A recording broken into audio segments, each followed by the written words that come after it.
আসসালামু আলাইকুম। নিশ্চয়ই সবাই ভালো আছেন। আলহামদুলিল্লাহ আমিও ভালো আছি। আজকে আমি আপনাদের সাথে বর্ণনা করব জাহান্নামের বর্ণনা। আমি একটি আরবির অংশের অর্থ পড়ে জাহান্নামের বর্ণনা পড়ে আমি বুঝলাম যে এই কথাটা শেয়ার করা দরকার। সবার জানা উচিত জাহান্নাম কেমন হবে। জাহান্নামের তলায় নোংরা স্থানে, যেখানে জাহান্নামীদের ছেঁচড়া পোড়া দেহ নির্গত রক্ত পুষ প্রভৃতি ক্লেদ গিয়ে জমা হয়, সেখানে সিজ নামে এক প্রকার বৃক্ষ জন্মে।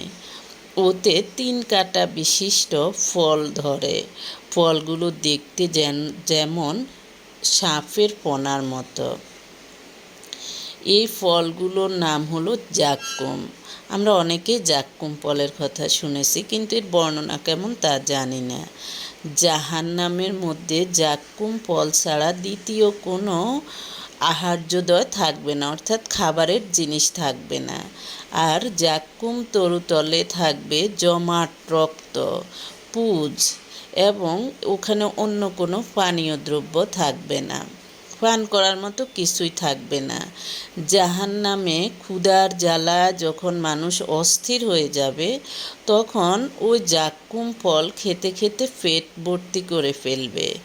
তারপর সে ভরা পেটে পানি পান করতে থাকবে, উত্তপ্ত রক্ত ও পুজ, কিন্তু তাতে পিপাসা মিটবে না।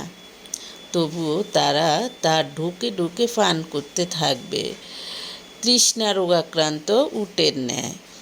উটের তৃষ্ণা রোগ হলে এত বেশি পানি পান করতে চায় যে শেষে পানি খেতে খেতেই ফেটে সে মরে যায়। জাহান্নামীরাও সেই উত্তপ্ত ক্লেদ উটের ন্যায় পানি পান করতে থাকবে, কিন্তু তাতে ওরা মরবে না, বাঁচবেও না। রাসূলুল্লাহ সাল্লাল্লাহু বলেছেন, সিজ বৃক্ষ এতই বিষাক্ত ও দুর্গন্ধযুক্ত যে যদি এই গাছের ১ মশক পরিমাণ রস দুনিয়ায় ঢেলে দেওয়া সম্ভব হতো, তাহলে সমগ্র দুনিয়া মনুষ্যবাসের অযোগ্য হয়ে যেত, সেই রসের বিষেও দুর্গন্ধে।